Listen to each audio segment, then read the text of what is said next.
Bismillahirrahmanirrahim. Data terbaru yang saya tampilkan barusan sebagai sampel bahwa dunia saat ini tengah digandungi wabah seks bebas.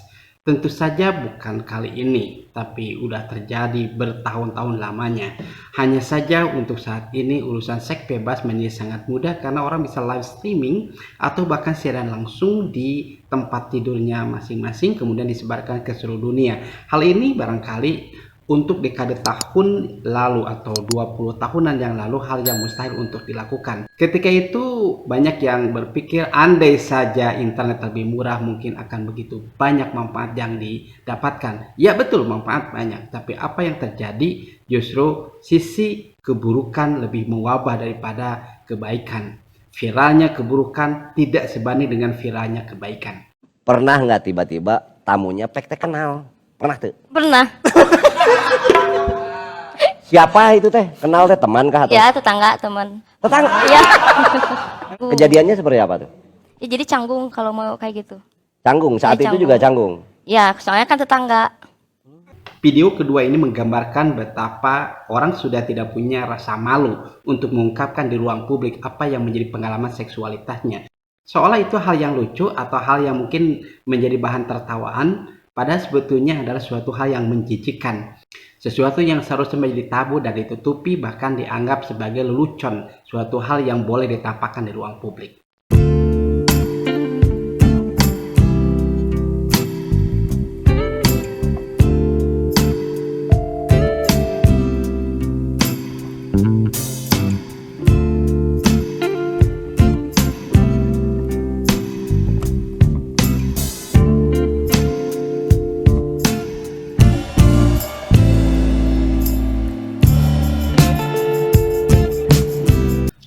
Coba cek video barusan bahwa kejahatan atau penyimpangan seksualitas sudah sebegitu lumrah bahkan di kalangan orang yang sudah berumah tangga suami istri.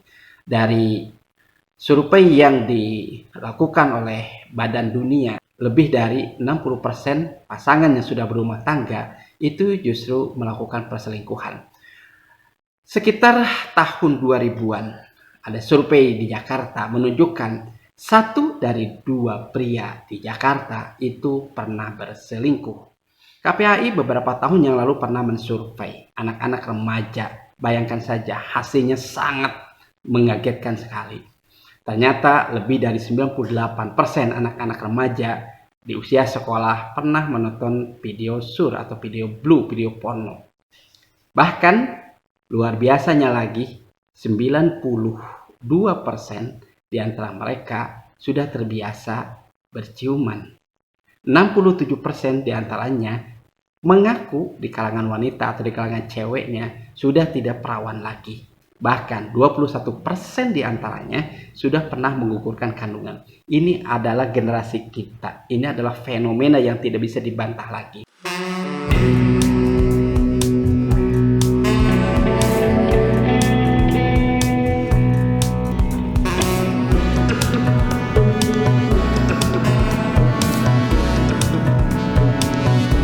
Tampakan itu hanya sampel saja. Itu banyak banget, ribuan bahkan ratusan ribu situs-situs atau bahkan video-video baik di kanal YouTube atau di medsos yang lain menggambarkan bagaimana prank-prank atau orang dengan mengatasnamakan hanya sekadar main-main saja, tapi kontennya justru menjurus ke hal yang demikian, seolah-olah bahwa itu adalah menjadi hal yang lumrah, hal yang lelucon.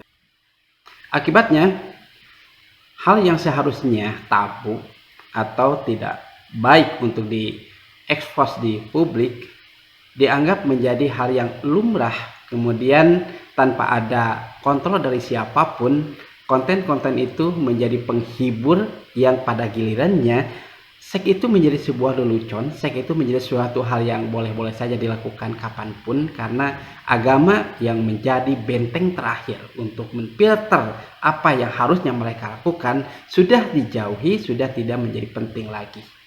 Ketika saya menulis buku Gelombang Kejahatan Seks Remaja Modern, membaca di banyak majalah, berada di kota-kota besar dulu 20 tahun yang lalu, bahkan sudah mewabah pendapat-pendapat Contoh ketika seorang anak remaja yang hamil di luar nikah menggugurkan kandungan. Kemudian ditanya oleh psikolog kenapa mereka melakukan seperti itu. Dia berdalih bahwa malu karena masih perawan. Bayangkan saja, harusnya malu karena sudah tidak perawan, kemudian justru mereka malu karena masih perawan.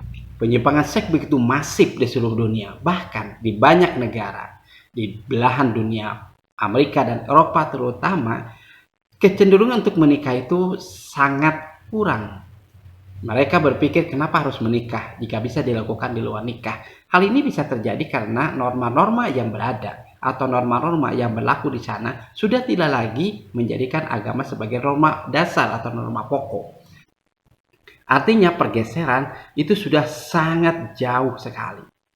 Pada dalam Islam, jangan urusan perzinahan, mendekati pun itu sudah dosa besar. Bahkan dalam banyak hadis diungkapkan bahwa wanita yang sengaja menampakkan auratnya di ruang publik, maka dia tidak akan pernah mencium wanginya surga. Padahal wangi surga itu bisa dicium dari jarak yang sangat jauh. Itu ancaman sebatas menampakkan aurat saja. Bagaimana dengan dosa yang dilakukan karena perzinahan? Al-Quran mewanti-wanti bahwa begitu kuatnya kecenderungan seorang laki-laki terhadap seorang wanita. Digambarkan dalam Al-Quran, A'udzubillahi minasyaitonirrajim, zuyyina lin-nasi hubbus syahawati minan nisa wal banin, dan sebagainya. An-nisa atau wanita itu justru disebutkan yang pertama. Secara umum terjadinya wabah seks bebas itu bermuara pada beberapa hal. Yang pertama adalah karena kadar keimanan yang kurang. Semua yang kita lakukan hakikatnya itu bertumpu kepada keimanan itu sendiri. Dalam sebuah hadis Rasulullah mengungkapkan tidak mungkin seseorang berzina sementara dia beriman, dan tidak mungkin seseorang mencuri sementara dia beriman. Artinya ketika seseorang melakukan kejahatan atau seks bebas, maka dengan sendirinya imannya sudah tidak lagi berada dalam sanubarinya.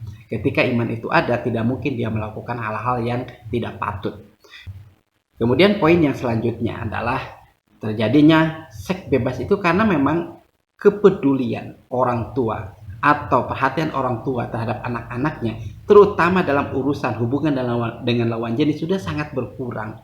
Kalau dulu saya masih ingat ketika kecil, orang yang ketahuan melakukan perzinahan bahkan sampai diarak, bahkan sebagian sampai ditelanjangi, aib seluruh kampung, bahkan orang bisa keluar dari kampung itu karena saking malunya. Sekarang kalau saya menerima undangan pernikahan, saya sering tandai. Ternyata survei kecil-kecilan di sekitar undangan yang pernah saya terima, itu lebih dari 50% dari anak-anak itu ternyata sudah investasi duluan, dalam arti sudah mengandung terlebih dahulu. Mereka sudah melakukan hubungan seks di luar nikah, bahkan sudah jauh-jauh hari. Pernah saya dengar di kalangan anak-anak muda bilang bahwa kalau pacaran hanya sekedar belanja, nongkrong, atau mungkin hanya gandengan saja, itu sudah kolot.